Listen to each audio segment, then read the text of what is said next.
Officially live, James. We're good. Live. Send it through. All right, cool. James, what's the title today?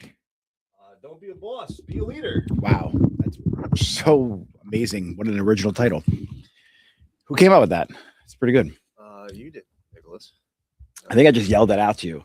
So I guess now I got to talk about being a boss or not being a boss. To give it some context here. All right. I think that's one of the challenges a lot of people they have when it comes to owning a business. They think they should be a boss when they really should be a leader, or they don't know how to be. They don't know how to be a boss, or they don't want to be a boss, so they're not even showing up as a leader. So they kind of like try and be everyone's friend, and like none of those paths are going to get you to where you need to go as an owner for any business, not even just salons. Like so, it's the boss mentality is done. Like being that hard ass boss. There's a time and place to obviously to have authority and make sure you're holding people to a standard, but you're much better off. And I love this quote: be a lighthouse, not a tugboat. When you're the boss, like you're running out there, you're pulling everyone ashore, like you're barking orders at everybody. When you're a lighthouse, you just lead the way. You shine the light on the place where your team needs to go, the direction they should be heading in. I think a lot of people, if they adopt that mindset, they'll be a lot more effective as a leader. Now, the premise of today is to really help you become a leader. And as a boss, you tend to give tasks and bark orders, and you tend to micromanage. As a leader, instead of giving tasks and barking orders and micromanaging, you give people outcomes they should deliver to you. What does the definition of success look like in this role? What does this task look like when it's completed? That's what I want from the person. I don't want to give them a task. I want to tell them the outcome that I want, and then it's up to them to figure out a way to deliver it. Now, obviously, you have to train people. You got to give people the skill set they need to effectively accomplish that outcome. But you're not there to micromanage them. It's not like step 1, step 2, step 3, step 4, step 5, step 6, and they don't do step 4 the right way. You're going to go back there and make them redo it again, or that's not how you lead, because you're going to be exhausted. You're going to be micromanaging every little detail. Typically, what I like is the 10-80-10 rule. I'll take 10% of the project with the person. I'll either video share with them, I'll screen record me doing the task, the job, and then I'll give them the video. And it's up to them to now do it for the next particular task, or to do it over and over again. Because if there's a bunch of different, let's say, onboarding for a front desk, right? If you're bringing on new team members, and I might do it one time, show them the whole video. This is how we onboard somebody, put them in the front desk, get their schedule set up, put their services in, create the video, document it. I show them video. I answer a couple different questions. I actually have a ChatGPT built out, so they can ask that particular GPT questions if they need to, rather than keep coming to me. But I give it to them. 80% of that particular job, that's on them. Like if they have found a faster way by using a software in a different way than I did, that's more effective, I don't care. I just want the outcome. Hey, get these 5 people in the computer so we can start taking appointments for them. That's the outcome I want. Make sure their schedule is right, make sure their services are right, make sure they're priced right, and we're good to go. How they achieve that, it's on them. It has nothing to do with me. If they want to do it from their phone or the iPad because it's easier for them, that's cool. If they want to do it from a desktop, cool. I'll show them the framework, that first 10% of the project. They take on the 80. At the end, here's where a lot of people go wrong. They don't inspect what they expect. You just expected it to be done the right way, and it's the first time they're doing it. And listen, I fall victim to this all the time. James will even tell you, well, I'll just yell like, why the fuck wasn't this done? Because I still need to practice what I preach sometimes. Sometimes I think everybody knows what I know, and they don't. So, James. Yeah. Are you here for that? Yeah, I'm here Yeah. for that. Is that pretty much true sometimes? 1,000% true. I want to punch Nick in the face all the time because he's trying to explain something to me like I know what's going on and I understand. So I'm speaking another language. I'm because James helps with the SEO, so he's the operations guy for that area, and it's like I'll delegate certain tasks, expect my outcome to happen, and then I'll go there to inspect because James, how's it going? I'll go, that's my job. I inspect what I expect. And like, it's not done yet. I'm like, why don't you ask me? Because when I ask him, he asked me, I tell him to go figure it out. Not only does he tell me to figure it out, he goes, "Did you ask AI?" And then I'll spend the entire day going back and forth with AI. And he's like, "Well, why didn't you ask me?" There's a certain component where you have to let your team know, like, hey, I really can't figure this out. I need your help. And at that point, you step in, and then you're a leader, and then you show them how to do the whole thing. But this only happened because I didn't do the first 10%. Right? We're learning a new software. Had I take the time out of my schedule to show him how I did one particular salon that we're setting up for SEO, let's say, now he has the video, then he does it, and he can rinse and repeat that all the way through. Then I just jump in at the end and check the outcome. I didn't do that. So now we get frustrated. We're arguing this morning because I didn't take my own advice. So guys, this works every time, 100% of the time. But you need to make sure that you do the first 10%. And then the final 10%, you inspect what you expect. So in a couple of days from now, when they tell you they were done and you don't inspect it, you don't get pissed off to be like, hey, why wasn't this done properly? Why wasn't that done properly? Hey, you missed their phone number. You missed this. Until that final 10%, you don't have to put any input in. Until that is true, then you have to keep checking and keep inspecting what you expect for that final 10%. There's going to come a point, though, where they own the project and it becomes theirs. And you don't really have to do that last 10% with them once they already own that project. But guess what? They're now the lead in that project. So if they're like a lead front desk manager, they can offload some of that onboarding of a new stylist to somebody else. They then have to do the 10-80-10 rule. So the point of being a leader is to build other leaders. All these frameworks and how you lead your team, it's going to trickle into everybody else in every other role. So if you are not teaching people properly how to lead effectively, when you have a stylist and you put them as the lead stylist and you didn't really teach them the core framework on how to lead people, they're going to come up with their own plan. And then what's going to happen is in a few months from now, you're going to have that person leading the rest of your stylist. And you're going to be like, what is going on here? Who taught him this? Like, I didn't teach him this. That's because you let the person teach them and you never really inspected what you expected. You didn't have any input on anything. You just kind of delegated and just let people figure it out on their own. So there's a balance here on how you want to be a leader. Like the boss will micromanage every single thing. You're involved at every stage of the task, of the project. And that's just exhausting. Then you have the other end where you're just too loose, like I just explained. Hey, James, go figure this out. Or, hey, Jennifer, train our new team. They're like, well, how do I do it? Just teach them the haircuts like you do. There has to be a balance of structure, organized structure, and then a place where you step in just to make sure things are being done up to the standard of the salon, so you can hold the floor on the culture so everything's done effectively and done to your salon's vision. Because what happens in a couple of years from now, you're going to wake up, pick your head up and be like, this is not the salon I thought I was opening 5 years ago. This is something completely different because you're so busy behind the chair trying to put out fires and you're getting bogged down. And you're just so shot out that you just kind of throw things at people to do without any real plan. So one of the lessons is called TNT leadership. It's train, not tell. And if you're that type of owner and you're new and you have no systems in place yet, like you have no camcorder method put in place, you're not really familiar with a lot of the things I'm talking about in this particular video, which if you're not and you want to learn, shoot me a message on Instagram at Nick Marabella. We'll get in a conversation and I'll give you some cool frameworks that could help or get you into my community, which you'll really learn how to do all this stuff.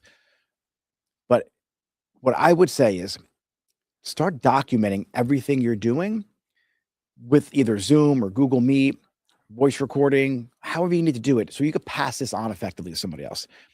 And that goes not just for like the tasks I'm talking about at the front desk, but even like your haircuts, even your color, even the way you formulate. If you could get something, I have it in another room, it's called Plaud, and you put it on your lapel and it just records everything you're saying. And then it runs through AI. And then at the end of the day, you can extract that information. You'll have step-by-step in sequence, a checklist created for you from AI based on how you formulated, based on the instructions you gave somebody. You could even just film yourself doing the service you do better than anybody else. It could be a graduated bob. It could be a pixie. It could be a long haircut. It could be layers. And you record that on your phone, and then you watch the recording and do a voiceover. Give step-by-step detail of what you're doing. You take that whole video transcription and you have AI package it up for you. So you now have something for somebody to follow for that 80%.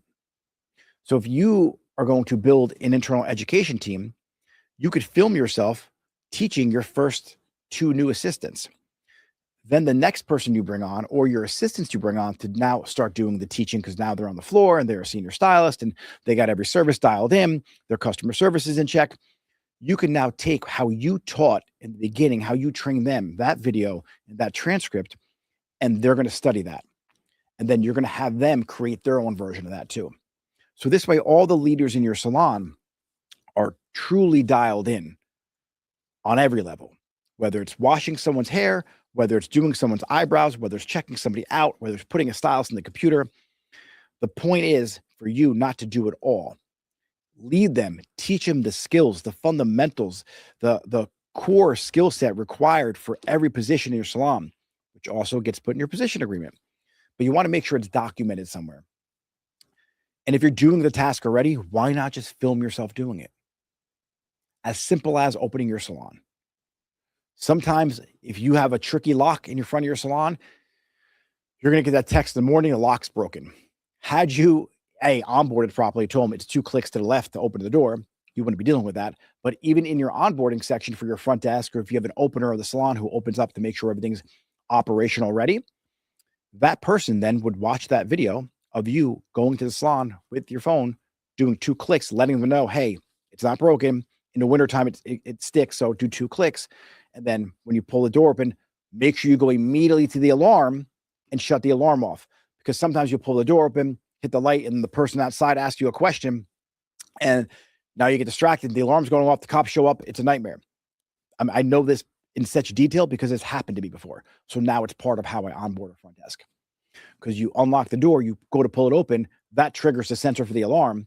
Then the person next door asks a question. It takes 10 seconds to answer, and next thing you know, the alarm's going off. So the second they pull that door open, it's immediate. They got to go and shut the alarm off. So these little details, if you include them in how you onboard people, you're never going to have to boss someone around. You're never going to have to be that boss and be like, hey, you did this wrong, because you effectively led them the right way. You gave them everything that they needed to do their job successfully. And then if they have a different way of doing it, but the outcome's still the same way, that's cool. I'm 100% cool with that. I don't care how you do my inventory in my salon. I really don't give a shit. As long as it's done the right way. And what I mean by the right way is, if we need 5 tubes of 5N, we don't have 5 tubes of 5N somewhere on the bottom shelf that you overlooked. You crossed all your T's and dotted all your I's. So if you have a certain way of doing anything in my salon, as long as the outcome is effective and it works, I'm cool with it. So James, Nick, we're going to break in some Q&A. Was right. that enough information on how to be a boss, how to be a leader? No, it was not enough information, Nick. Should I give more? We need another 2 hours. All right, cool. But But I feel like a lot of people struggle with this, and I think there's 2 ends of this. Either you don't micromanage enough, or I shouldn't say don't micromanage enough. You don't give enough training and input so someone could effectively get the desired outcome that you want them to, or you micromanage every single task. So there is a balance. There's a dance that you do with how you train your team, so you don't have to be a boss. You could be a leader. All right, and James, guys, you've got questions right now. We're going to break into some Q&A. I think to add to that, I think there are a lot of different variables between people as well. Some people are retarded like me and take a while to pick things up. Yeah, I think language is really important. So how you see yourself and the things you say about yourself, you're only going to make them true. So if you say you're retarded, you're going to act retarded. You can't do that. You have to speak highly of yourself. The conversations you have with yourself, like the dumb things that you say, like, oh, I'm so stupid. Like, oh, I always, just the luck. What the fuck did it call it? Parkinson's law? I don't know. It's like, oh, just my luck. When you say just your luck should be amazing luck. Oh, it figures. It always happens to me. No, good should always happen to you. Watch the language that you're saying because it's going to manifest 100%. If you keep saying you're stupid or you're dumb, like, I'm not good at this, I'm not good at technology. I love hearing that. Well, practice technology. As an owner of a salon, you should know in detail every single job in the salon. Doesn't mean you have to do it. You should know the job. More importantly, you should know the language of that job.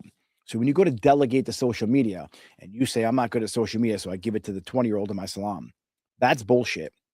You should be studying every single social media content creator expert out there who has a course and a program, just so you know the language. Then you should send your front desk person or your social media person to that other person's course or program. Do you know how many managers are in my community? Because I tell the owners, hey, you're busy. Send your manager in for that department so I can teach them, like get them on the calls we're doing for marketing, not you. So you could be doing other things with your time. And if you have a leadership team, get them on the leadership calls. If you got a client journey team, like someone who handles your client journey and your sales and your upselling and the experience, get them on my client journey calls, like, because you want them in there. If they hear it from me and you both team up on that, right? Or you just put them in a room alone, that's all you need. That person's getting the training they need. But it's important that you do know the language. So you do have to watch and learn so you could effectively delegate outcomes to people. Because if you're not sure what outcome you need, then you can't delegate effectively. You're just barking orders out and giving tasks. All right, James.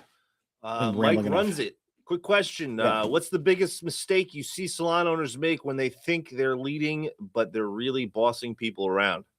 Ooh, wow. They're just giving tasks to do. Honestly, that's the biggest mistake. You're just delegating tasks. You're not asking for outcomes. You're not allowing the person to own the job. They have to own the L. Like if they take a loss on it, like they mess something up, have them own it. Also have them own the win. The only way they're going to learn is if they fail. So by criticizing too soon and not letting them learn from their mistakes, that's one of the biggest things I see. But honestly, to put a blanket around it and put it in a pretty little package to answer your question, delegate, give someone outcomes to do. Delegate the outcome.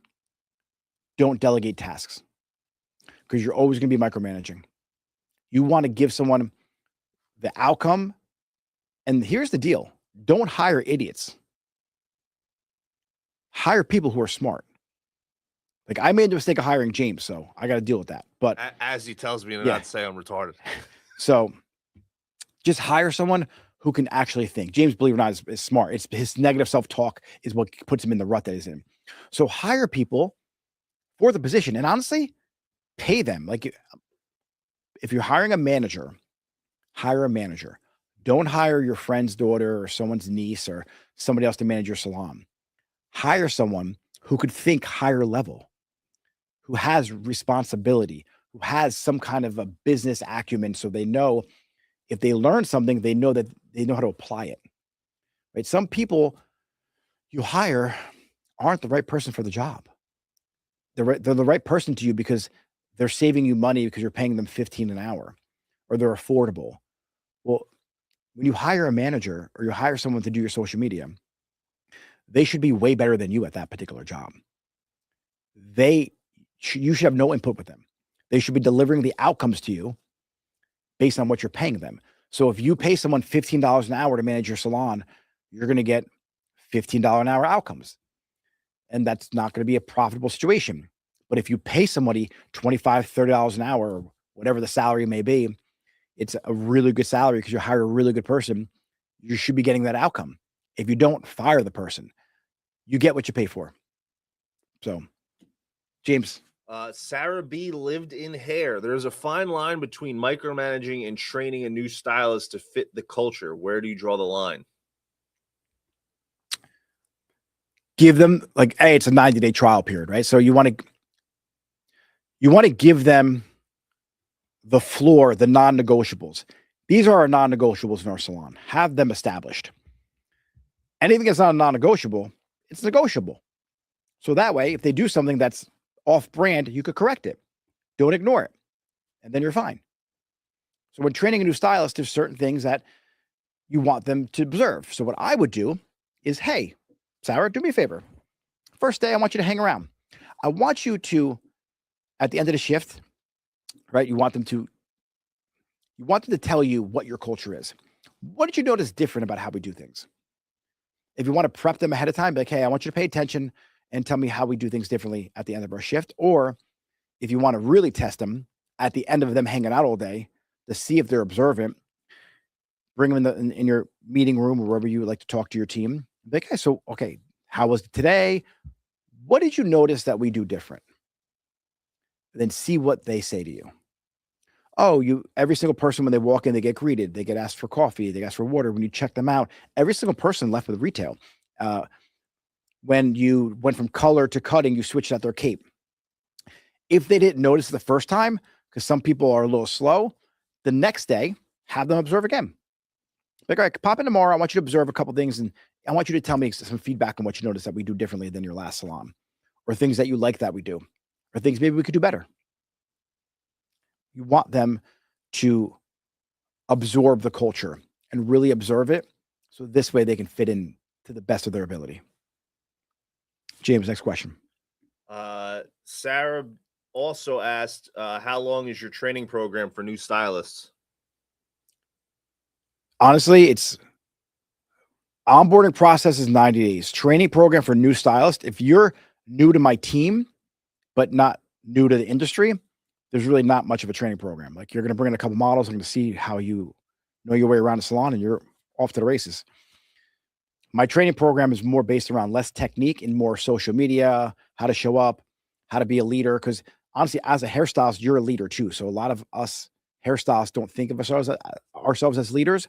So I want them to understand they're leading their clients to the right decision for their hair.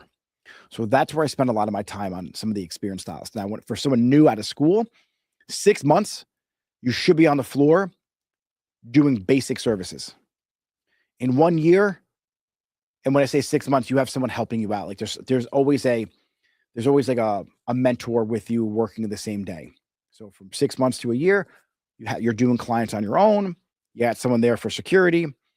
After a year, you should be pretty efficient on your own, and you're still getting educated. Don't get me wrong, but you could handle almost any service. So from 0 to a year is the training program, and you could do pretty much anything without any help. 0 to 6 months, you're building the fundamentals, because it's so easy now. There's so much content out there for them to learn. The secret to this, though, Sarah, is you have your team, that team member, teach you each skill set that they learned. That's where everyone drops the ball. That person, if you taught them a haircut, let's call it a graduated bob, they need to reteach it back to you, and then reteach it to another assistant who's maybe a chapter or two behind them. That is where everything clicks for them. They're going to panic. They're going to be frozen. Until they teach it, they won't internalize it. So that's what I do different than any other salon. I make them teach it back to me or somebody else. All right, James. Demetra Loro. Hi. What if you helped your stylist reach 6 figures and need to take it to the next level? How do you do that? Ask me that question again, James. Demetra asked, what about if you helped your stylist reach 6 figures and need to take it to the next level? How do you do that? I teach them how to build their personal economy. So that's my whole business structure. So no one steal that, by the way. I want them to be efficient behind the chair. And if they want to make more money, take to the next level, then it's, do I get them an education? Do I make them like an affiliate marketer? Do they have like product endorsements? Do they become an educator on some facet, but for a brand? Do I get them a brand deal? What is it that I want them to do in this career? I ask them, what experiences do you want to have in this life? What experiences do you want to have in this career? And then I make sure my salon and me as a leader is the vehicle and the driver of that vehicle to get them to that desired outcome that they want. So as an owner, you always have to have a vision so big it fits your team's vision in it. And so I don't think there's any team member that has a vision bigger than mine. I don't say that to boast. I'm a big dreamer. And so that's my job as the leader. Like, you're the visionary. That's why 90% of your time should be in maker time, not manager time. Owners, you should be daydreaming. You should be thinking about how big you can make the salon, because the last thing you want is for your stylist to outgrow you. So you grow a 6-figure stylist. All right, you have to ask yourself, what's next? Is it owning a salon for themselves? Is it, is it maybe becoming a brand ambassador for a brand? Is it being an educator? Is it creating a digital product that you could help them market? Is it being a leader in your salon? Is it creating mini versions of them now that are, now you have 10 killers on her team? Is it opening a salon 5 miles down the road? Like, where do you lead that person to what they want? Because if they want to own a salon, I want to let them know, hey, when you're ready, let's do it. Hope that answers your question, Demetra.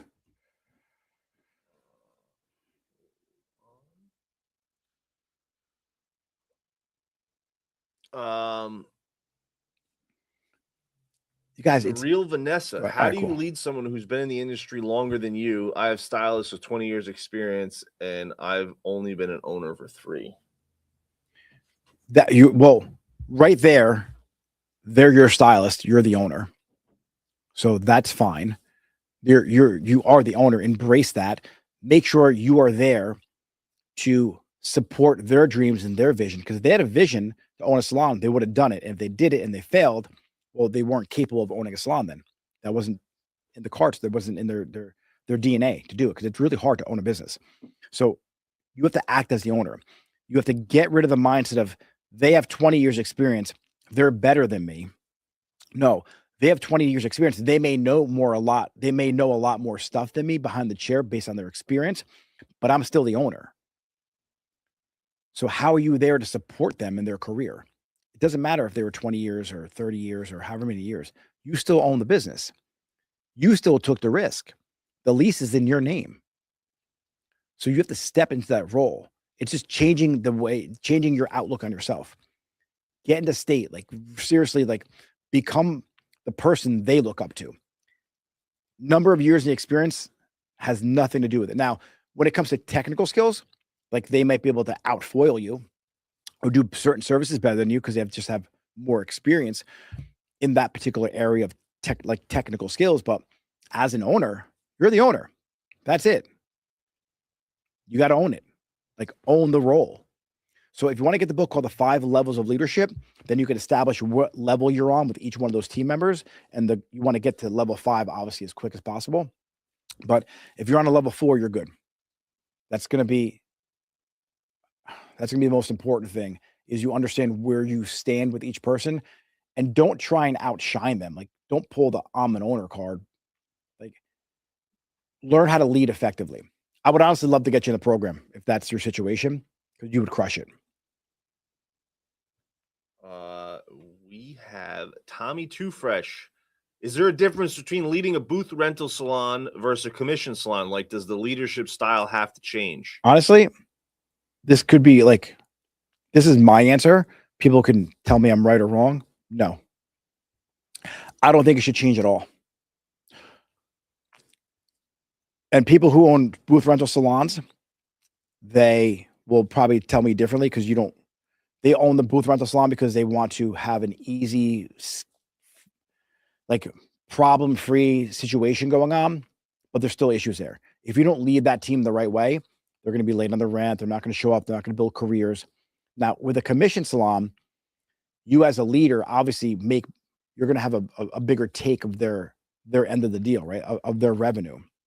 So it's really important that you lead them the right way and help them with their marketing and invest time in them. The payoff isn't there for a chair rental salon, but you should lead them the right way, the same way. Like, they should be led. There should be no different, as far as I'm concerned, because the leader cares about the outcome of their team.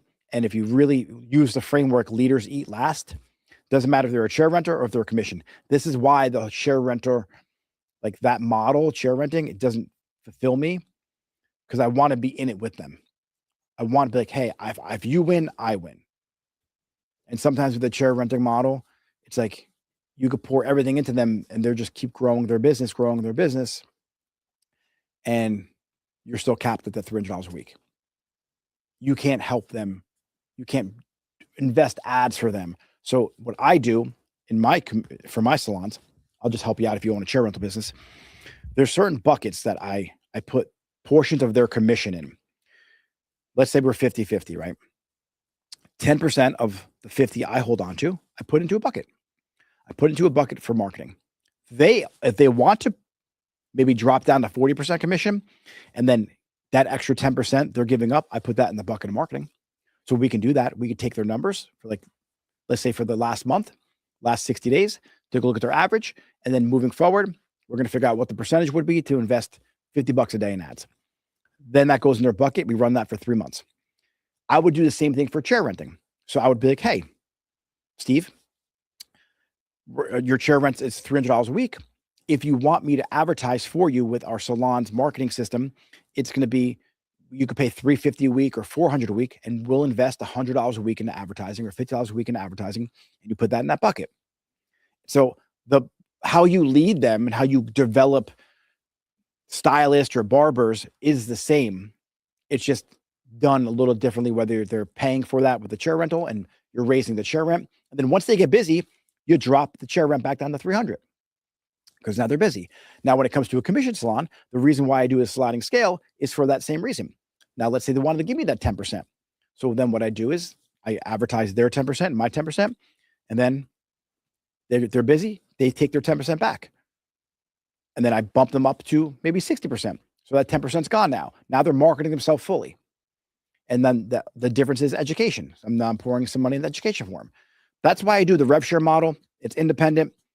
It's, I think, the most effective way to grow stylists today. And I was probably way ahead of my time when I started with my rev share model. But I think more and more people are going to see that this is the way you should run a salon. James. The Style Studio, I need your help. Thank you for this live. Cool. Yeah. DM me on Instagram. I'd love to help. The blondes have more fun, KT. My question is about team meetings. Mine are so awkward. Nobody talks. How do you run meetings where people actually engage and feel safe to speak up? Love this question. The most effective way to run team meetings is to give each person the floor. So I got 5 people in my team meeting. Person A, call her Jennifer. Jennifer, what was your, and it depends on the cadence you go to. So if you do weekly meetings, monthly meetings, quarterly, however you want to do your teams, they should be at a bare minimum every single month. So when I start a meeting, I go around the room. Jennifer, what's one win from last month? Bree, what's one win from last month? Jennifer, 2, what's win from last month? James, what's win from, I go around the whole room. I want to know what their wins are first. Then we go through challenges. What challenges are you dealing with? Cool, I answer the challenge. And I make them participate. So I ask for a win. That way you start off on a good foot.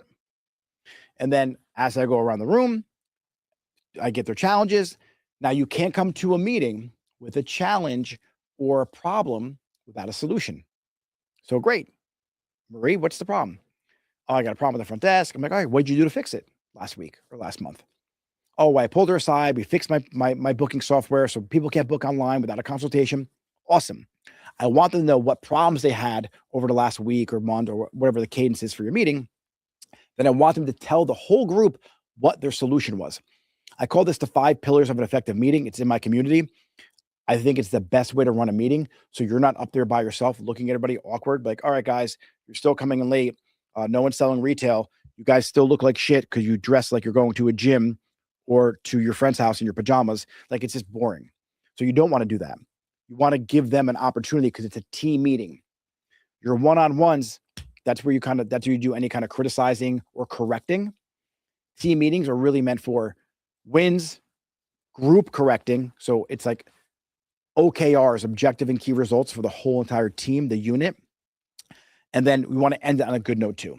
So what are they going to do differently for, next, let's say for the next month, how like they want 10 reviews with their name mentioned in it. What are you going to do differently?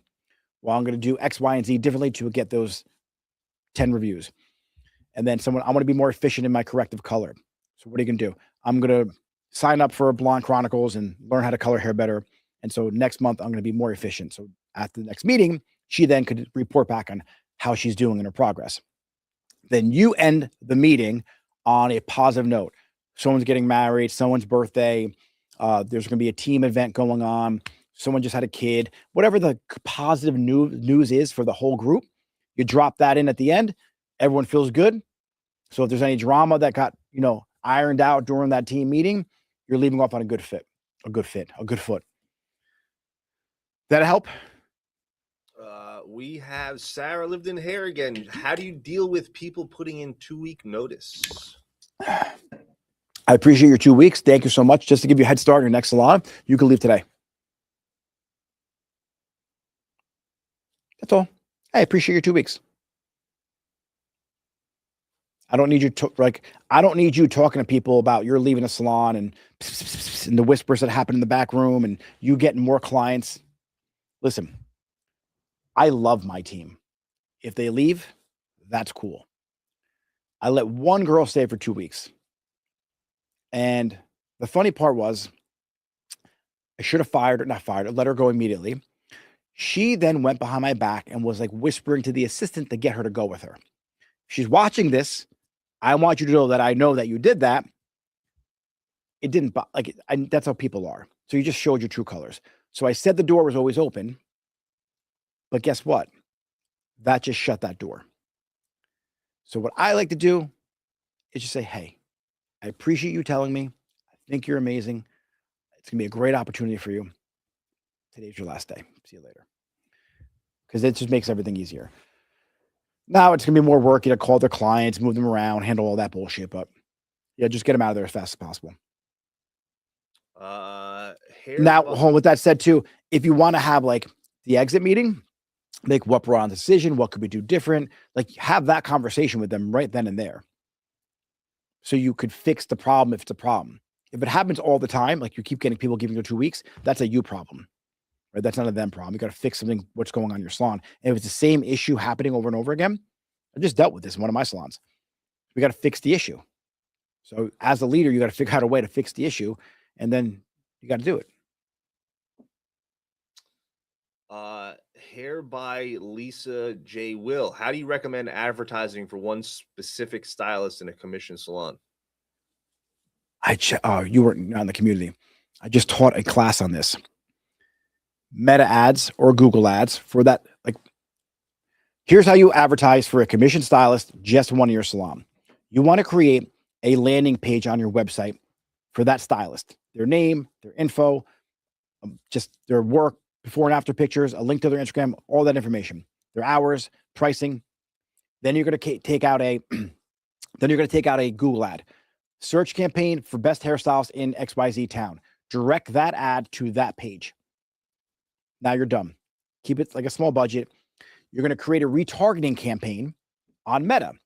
So now anyone who came from Google looking for the best hairstylist now will get retargeted on Instagram to her amazing work. This person is responsible for giving me 15 pieces of content. I want an array of pictures. I want an array of reels. I want some content to showcase her skill set and her personality. So she has to speak on camera. I want videos that show who she is, her smile, her character, a product review, a demonstration of a technique, something to let people say, hey, she seems pretty, she knows her shit. It builds trust with them. Then that's what I run in a ad set with one campaign, one ad set, 15 creatives in it. I push that out through Meta as a retargeting campaign only based on people who visit off that Google search for that stylist. That would be the lowest cost per acquisition for those clients that you get for that person. In addition to that, I would run an open campaign on Meta, a separate campaign with a different audience. So that way I can get more visibility on Facebook and Instagram as well. I would fund that campaign, obviously myself first, but as I build her up, I would backfill and refund the campaign with her new clientele that's coming in with the profit I'm making from that. This way I regain that money that I invested in her in the initial kickoff of that particular ad. And that way you're not like just spinning your wheels. That's what I would do. That's exactly what I do. That's what I teach in my community. I teach that at a little higher level than I just broke down right now, but that should get you pretty much set up the right way. We got Big Dreams, Small Town. Nick, do you think salon owners should hire for skill or hire for attitude and train the skill? I go back on forth on this consistently. All right. Love this question. When you're hiring someone, you either hire for character and hunger. That's it. If they're hungry, they'll get the haircut down eventually. They'll get the color skills down. If they have character, they're going to mesh with your culture.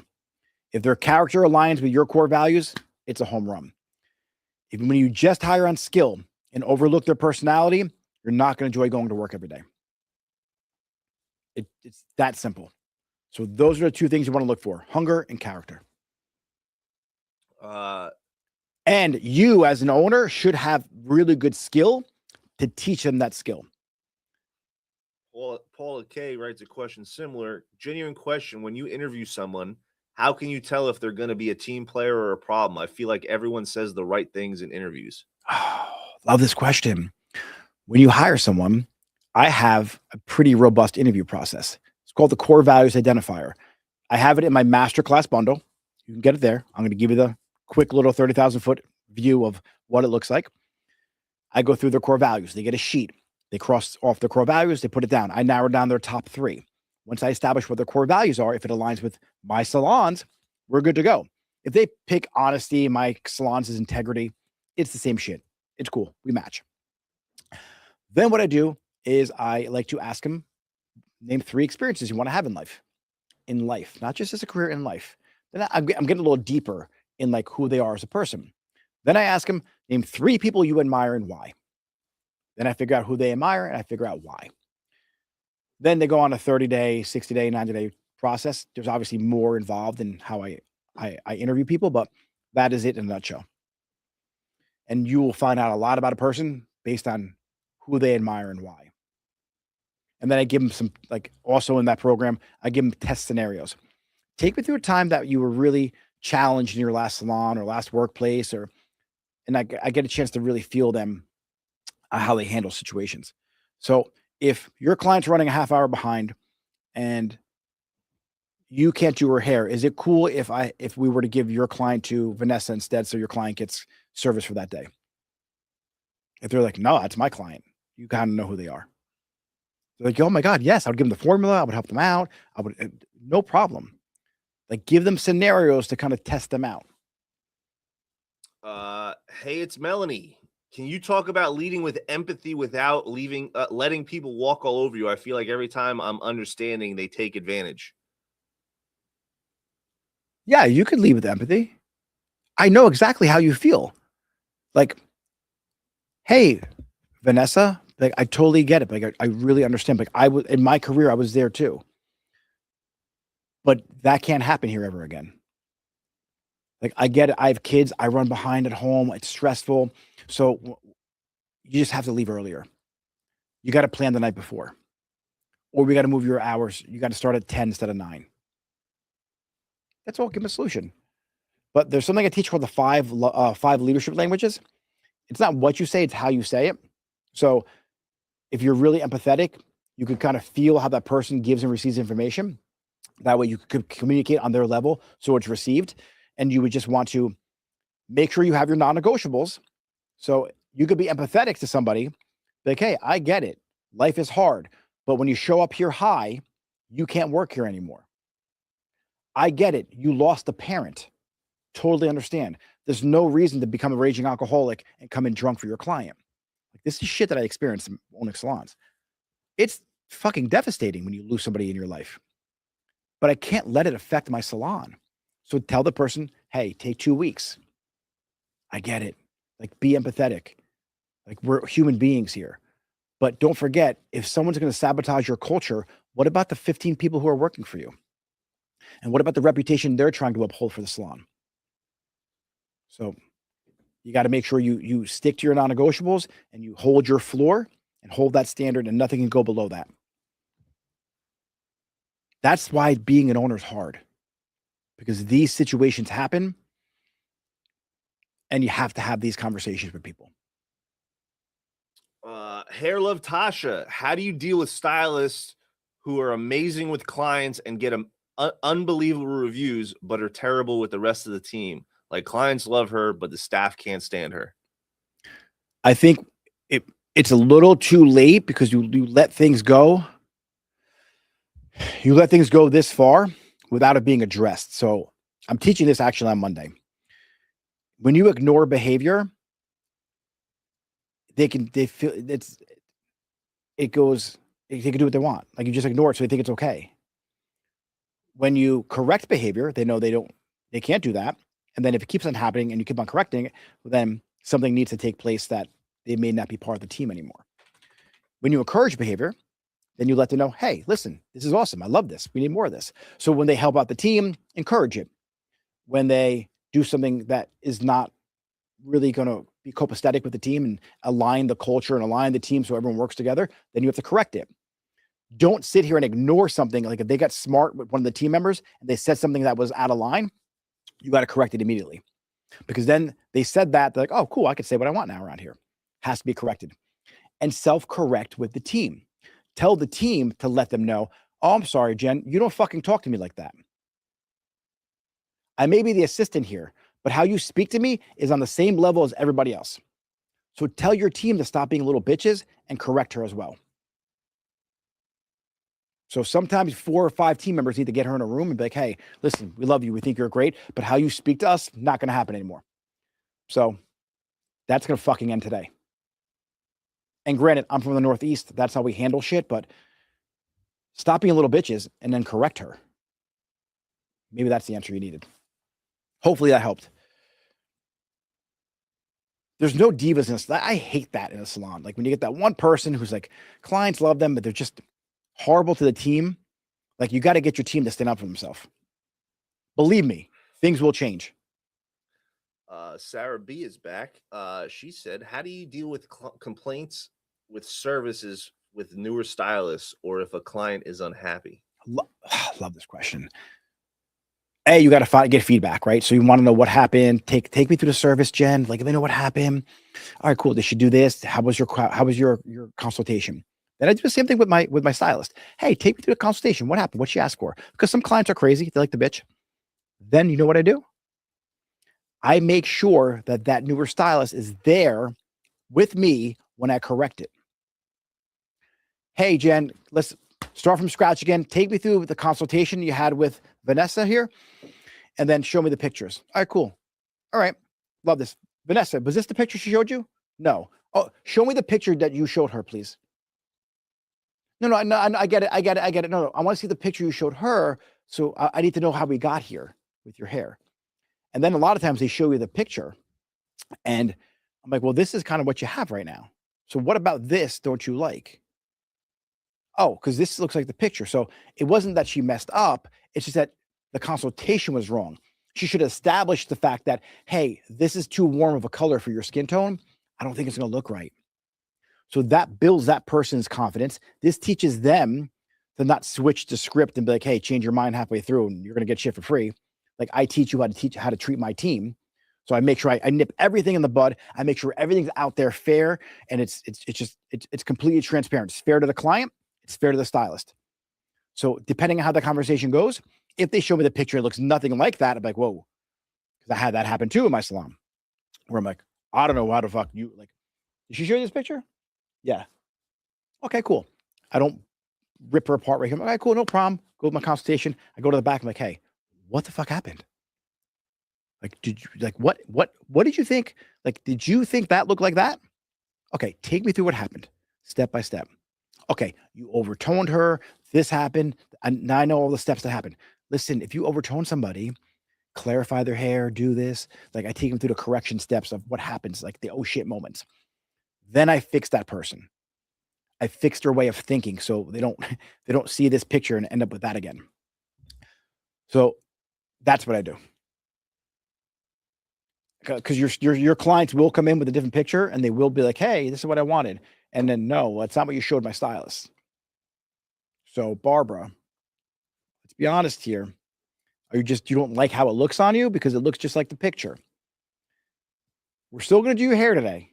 Moving forward, I'm going to make sure your consultations go a little better with Bree, but this is really a paid service because you got what you wanted. You're just unhappy with how it looks on you. But we're still going to lighten it up for you. We're still going to change the tone. Don't worry about it. Next question, James. Real quick, one by Coffee First Always. Real quick, one book every salon owner should read on leadership. Leaders Eat Last. Fuck, man. There's so many good 21 Irrefutable Laws of Leadership. Oh my God. So good. Simon Sinek is great. Finding Your Why by Simon Sinek. Anything by Simon Sinek. And then John Maxwell, 21 Irrefutable Laws of Leadership. It's just not like one leadership book. That was a really good question. There's so many good books. Patrick Lencioni. I would say authors: Simon Sinek, John Maxwell, Patrick Lencioni. Just read all the stuff those guys put out.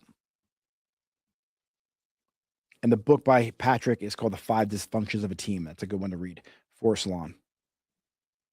I have a lesson on that too. But all right, James, we're going to wrap up. Maybe a couple more questions. You guys have any more? Yeah, I have one more, and you're going to like this one, I think, because you're pretty dialed in this aspect of your life. Barber King Dez. What's your morning routine look like, Nick? I feel like how you start your day sets the tone and how you lead that day. All right. What's more important than your morning routine is your evening routine. So are you set up for success the night before? If you go to the gym, are your gym clothes in the gym bag with the sneakers ready to go on like where you need them so you can walk out the door and get to the gym? Did you already look at your calendar? Did you look at your book for the next day to make sure there's no mistakes in your calendar so when you get to the salon, you're in chaos? So I the whole night before, the last hour of my night is dedicated towards making sure tomorrow is set up for success. Water in the coffee pot is like, do I have my room temperature water set up ready to go so I can chug it when I wake up? Now, I have 2 young kids. So shit happens in the middle of the night. Sometimes I get no sleep. Sometimes it's crazy in my house. So the more I can really prep for the next day, the more effective my mornings are. Mornings, I typically like to wake up. Like I said, if I get sleep, because my son's been sick, 4 o'clock in the morning is my ideal time, 4 to 5. I like to wake up. I read my affirmations on my phone, my goals, set my day with intention. I take another look at my calendar just to kind of prep my day, read 10 pages of a book, or I listen to 10 minutes of an audiobook. Then I hop in my car, go to the gym, or work out in my basement. Get to the gym. I tame the body. I exhaust the body to tame the mind. If I don't work out, I'm a frigging beast throughout the day. I need to work out because I'm very high energy and it helps my mind focus. So I get that out of the way. I come home, dance around my kids, have some fun. I try and help my wife, but then she yells at me to get out of her way. So then I play with my kids, make more of a mess for her to clean up later after I leave for work, do my shower. I typically like to work out fasted. I take a series of different peptides and also vitamins and supplements the night before and also the morning of. And then I get to work, throw some headphones on with some cool beats and just go at it. I like to spend the first 3 hours every single day with focused work. So no distractions. And if I'm working on a project, like I'm going to be writing a book, my first 4 or 5 hours is writing the book. If I'm building a new website, like I'm just building a website the first 4 or 5 hours. I skip the gym for later on in the day. If there's something that has to get done, if I'm doing a new ads campaign, if I'm buying a new salon, if I'm doing anything that requires a lot of my focus, I don't do that later on in the day. I do it first thing in the morning because I'm my sharpest and there's no distractions. I may get up at 3 o'clock in the morning to do that. And so that's my morning routine. All right, guys. So like you might see me in like I'll shoot content here. Like I'll film like a story sometimes. Like I'll do the timestamp at 3:30, 4 o'clock in the morning because no one's going to interrupt me in my salon. Like I've redid my back room at like 4 o'clock in the morning before, 3 o'clock in the morning. The shit that needs to get done, I try and get it done first. Working out is crucial. It's important to me. It's important to obviously my mental health. But if there's a project that takes precedence, that comes first over anything else for a lot of amount of time. And that's it. Always prep the night before. Your mornings will thank you. James, awesome Q&A, guys. If you want to ask me a question, today's Friday. I'm going to be doing a Q&A in my story. Ask me the question there. If you're listening on the podcast, make sure you subscribe. If you're on YouTube, make sure you click subscribe. These lives are just put up the way they are. There's no editing. They're raw, unfiltered. If you are challenged in your salon, you want help growing it, you want someone who actually owns a hair salon to help you grow and scale, at least problem solve. I have the Level Up Academy. Reach out to me on Instagram. Get into a conversation with me. Go to apply.nickmarabella.com. Watch the little video there. It breaks down how I do it. Just some information on that. Fill out the application. We'll get in a conversation, see if I could be helpful. But ladies and gentlemen, that is it for Friday's Q&A. Hope you guys enjoyed it. If you're listening on Facebook, message me on Instagram, please, because when you message me on Facebook, it kind of gets lost because there's so much spam there. I'm not ignoring you. I'm bombarded by spam. You guys are amazing. Have a great weekend. I'll probably kick on tomorrow for another Q&A. I'm out. See you later.